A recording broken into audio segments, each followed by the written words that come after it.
Hai semuanya, kenalin aku Imas. Di video kali ini kita bakal kupas tuntas salah satu provinsi di Indonesia yang punya keunikan geografis yang luar biasa.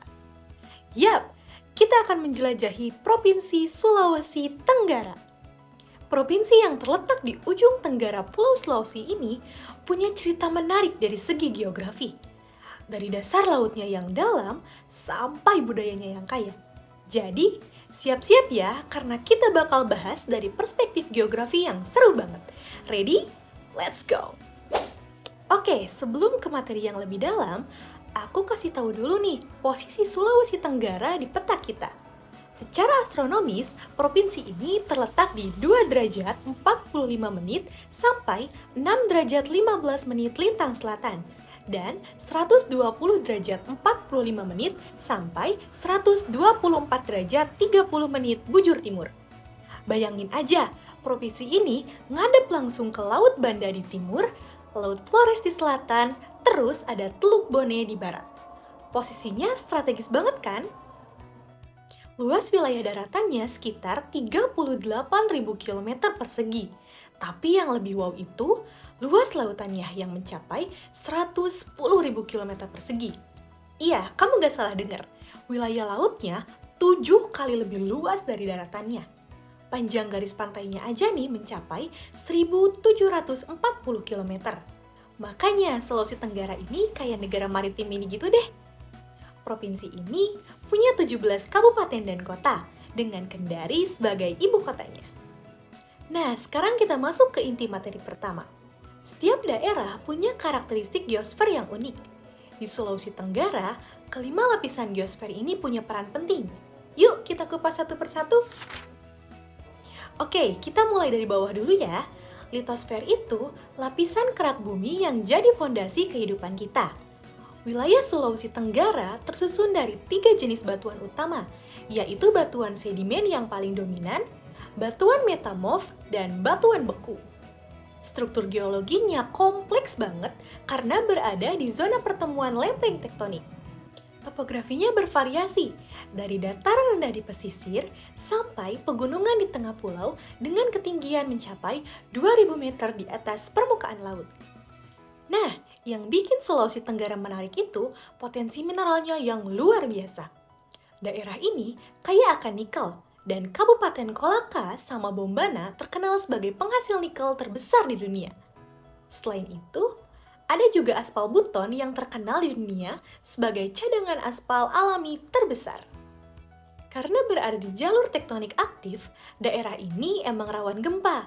Tapi tenang, ini juga yang bikin tanahnya subur dan punya bentang alam yang dramatis banget. Jadi, ada untung ruginya ya. Selanjutnya, kita bahas tentang air. Sulawesi Tenggara itu surganya hidrosfer. Wilayah lautnya yang luas berbatasan langsung dengan Laut Banda, Laut Flores, dan Teluk Bone. Kedalaman lautnya bervariasi, dari dangkal sampai sangat dalam. Ada yang lebih dari 4.000 meter. Perairan di sini kaya akan terumbu karang, terutama di Wakatobi yang terkenal itu.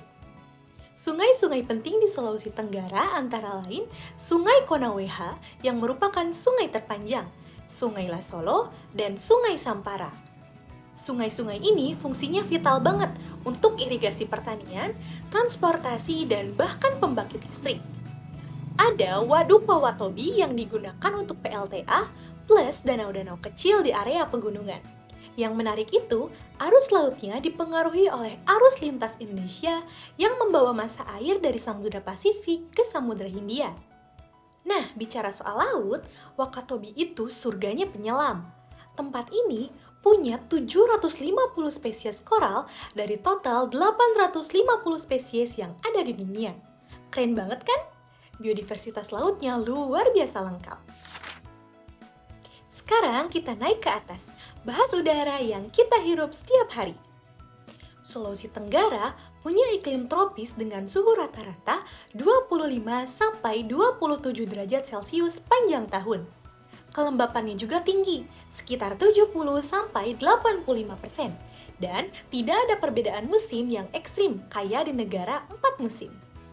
Curah hujannya lumayan tinggi, rata-rata 2.000 sampai 3.000 mm per tahun. Musim hujan biasanya dari November sampai April, sedangkan musim kemarau dari Mei sampai Oktober. Pola curah hujan ini dipengaruhi sama angin muson yang berhembus secara bergantian. Ada angin muson barat daya yang bawa hujan dan angin muson timur laut yang bawa kemarau. Di daerah pesisir juga ada angin lokal dari laut ke darat. Kualitas udaranya relatif bersih karena vegetasi masih banyak dan tekanan udaranya normal. Kondisi atmosfer yang stabil ini bikin Sulawesi Tenggara cocok banget buat pertanian sepanjang tahun, terutama padi, jagung, dan kakao. Ini dia bagian favorit aku.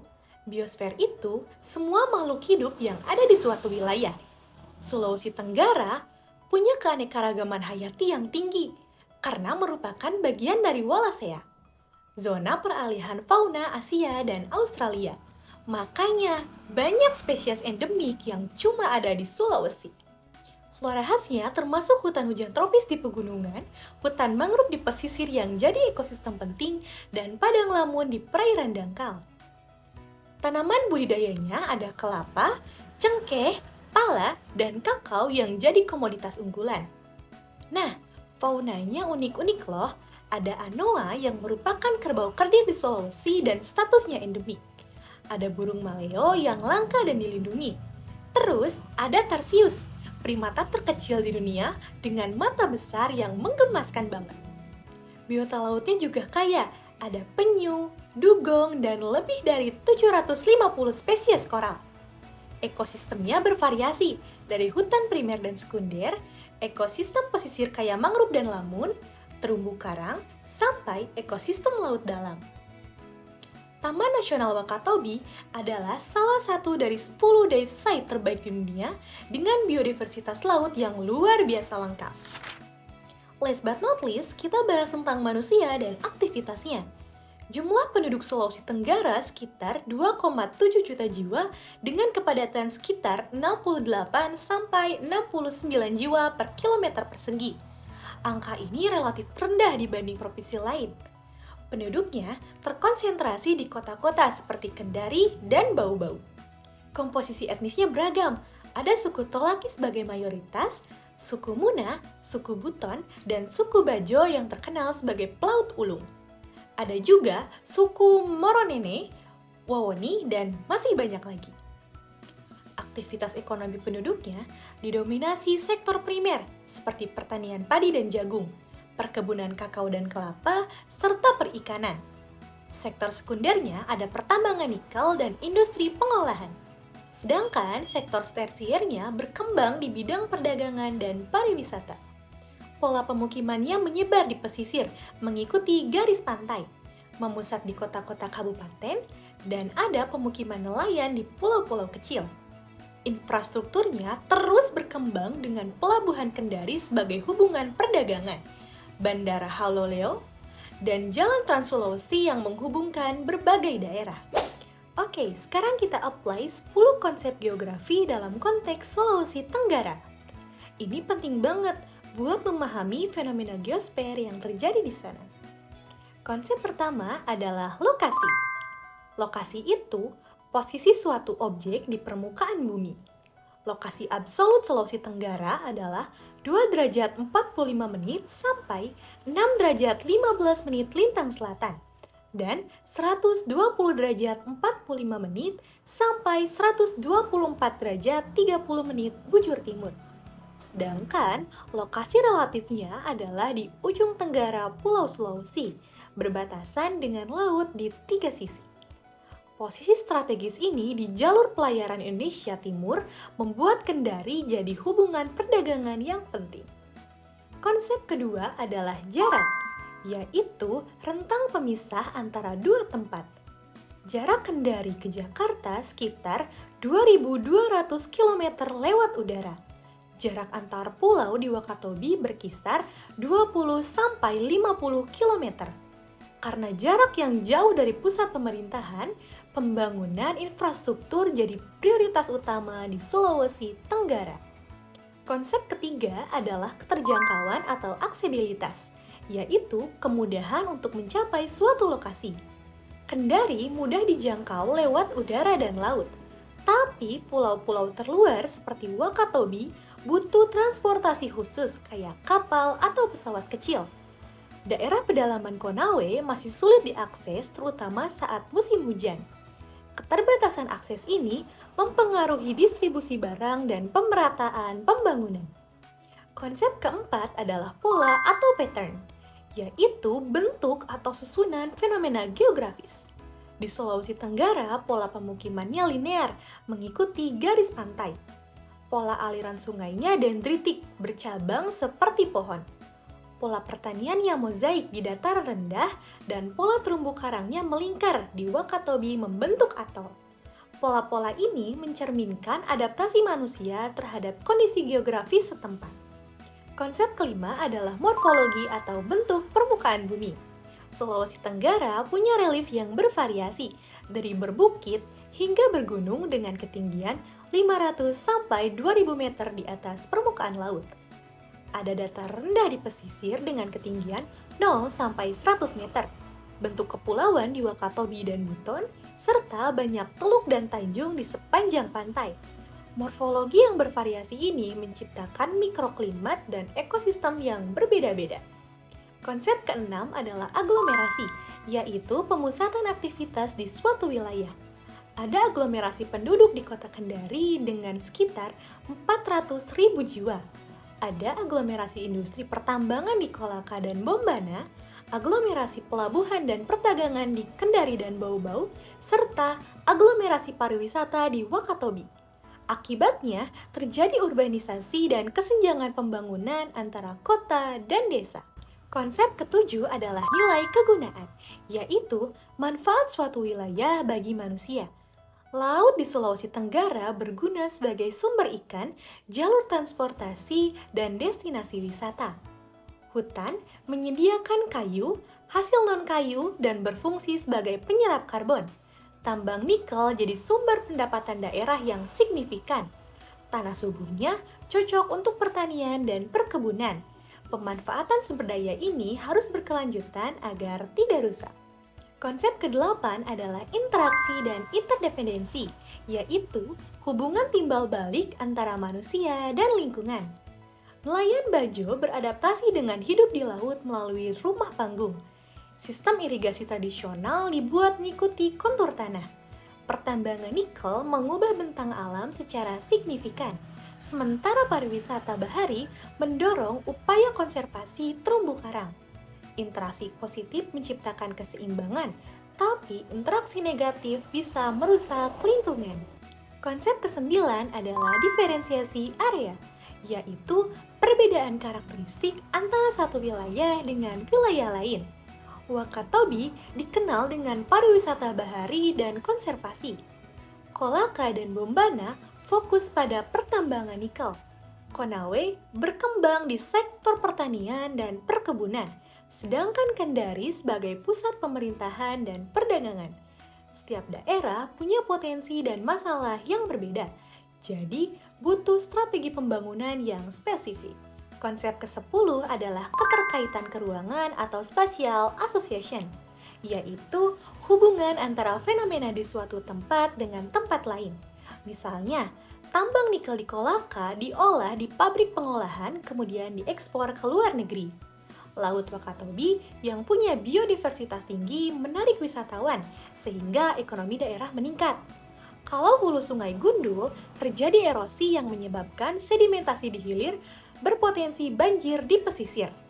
Angin muson membawa curah hujan tinggi yang menguntungkan untuk panen padi. Memahami keterkaitan ini penting banget untuk perencanaan pembangunan yang holistik. Nah, sekarang kita bahas yang paling seru. Apa sih yang bikin Sulawesi Tenggara itu spesial dan beda dari daerah lain? Dari segi budaya dan kesenian, Sulawesi Tenggara punya tari lulo atau malulo yang merupakan tarian tradisional suku Tolaki paling ikonik. Penari bergandengan tangan membentuk lingkaran dan bergerak bersama-sama mengikuti irama musik. Awalnya, tarian ini adalah ritual pemujaan Dewi Padi setelah panen, tapi sekarang jadi tarian persahabatan dan penyambutan tamu. Fun fact nih, tari Lulo sempat viral di media sosial karena gerakannya yang unik dan mudah diikuti. Ada juga tari Lumense dari Kabupaten Bombana. Kata lume artinya terbang dan mense artinya tinggi. Jadi tarian ini menggambarkan kebebasan dan kegembiraan. Tradisi unik lainnya adalah Pogiraha Adhara, yaitu perkelahian kuda jantan memperebutkan kuda betina. Tradisi dari Kabupaten Muna ini jadi hiburan sekaligus ajang adu kekuatan kuda yang menarik banyak penonton. Arsitektur tradisionalnya juga khas banget. Rumah adat Tolaki yang disebut Laikas berbentuk rumah panggung dengan tiang tinggi dan atap berbentuk pelana dengan ornamen khas. Konstruksinya ini dari kayu yang fleksibel sehingga tahan gempa. Filosofinya dalam, yaitu hidup harus tinggi secara moral dan spiritual. Terus ada benteng Keraton Buton yang merupakan benteng terluas di dunia menurut Guinness World Record tahun 2006. Kelilingnya 2,74 km dengan 12 pintu gerbang yang disebut Lawa.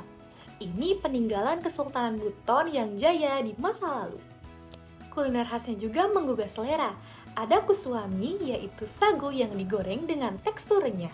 Ini makanan pokok pengganti nasi di beberapa daerah dan biasanya dimakan dengan ikan kuah kuning. Ada luluta, ikan tongkol yang dibakar lalu dicampur kelapa parut dengan rasa gurih dan pedas. Ini favorit masyarakat pesisir. Sinonggi adalah kue tradisional dari tepung beras dengan bentuk lucu kayak bunga. Biasa disajikan saat acara adat. Ada juga parende, olahan ikan tongkol yang diawetkan mirip dengan dendeng tapi dari ikan. Tahan lama dan praktis dibawa berlayar. Terasi Kendari juga terkenal dengan cita rasanya yang khas dan jadi bumbu pelengkap masakan yang terkenal sampai keluar daerah. Keunikan alamnya luar biasa. Wakatobi yang merupakan akronim dari wangi-wangi, Kaledupa, Tomia, dan Binongko adalah surga bawah laut sejati. Ada 750 spesies koral atau 88% dari total koral di dunia. Visibility airnya bisa sampai 40 meter, jadi jelas banget kalau diving. Ini salah satu spot diving kelas dunia yang wajib dikunjungi. Keunikan sosial budayanya juga menarik. Suku Bajo disebut sebagai manusia perahu karena hidup di rumah panggung di atas laut. Kemampuan menyelam mereka luar biasa, bisa menahan napas lebih dari 5 menit. Mata mereka bahkan beradaptasi untuk melihat jernih di bawah air. Kekayaan bahasa daerahnya juga luar biasa dengan bahasa Tolaki, Muna, Buton, dan Wolio, dan masih banyak lagi. Setiap bahasa punya aksara sendiri seperti aksara Wolio. Ini kekayaan linguistik yang harus dilestarikan. Di beberapa suku bahkan ada sistem kekerabatan matrilinear di mana garis keturunan dari ibu dan perempuan punya posisi penting dalam masyarakat adat. Potensi ekonomi uniknya juga patut diperhitungkan. Tambang nikel dengan cadangan terbesar di Indonesia ada di Kolaka dan Bombana. Nikel ini penting banget untuk baterai kendaraan listrik yang jadi teknologi masa depan. Perikanan dan rumput laut juga jadi komoditas unggulan dengan produksi tinggi yang diekspor ke berbagai negara. Perkebunan kakao yang luas dan kopi Konawe yang mulai dikenal kualitasnya juga jadi aset ekonomi daerah. Nah teman-teman, setelah kita jelajah dari bawah laut sampai ke atmosfer, dari batuan sampai ke budaya, kita bisa lihat kan betapa kayanya Sulawesi Tenggara. Provinsi ini punya segalanya, yaitu laut yang cantik, budaya yang kuat, sumber daya alam yang melimpah, dan masyarakat yang ramah. Dari 5 lapisan geosfer yang kita bahas, semua saling terkait dan membentuk karakteristik unik Sulawesi Tenggara.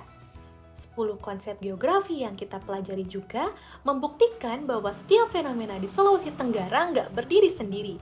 Semuanya saling berhubungan, dan lokasi strategisnya sampai interaksi manusia dengan alamnya. Oke, sekian dulu video kita kali ini. Sampai jumpa di video berikutnya. Stay learning, salam geografi.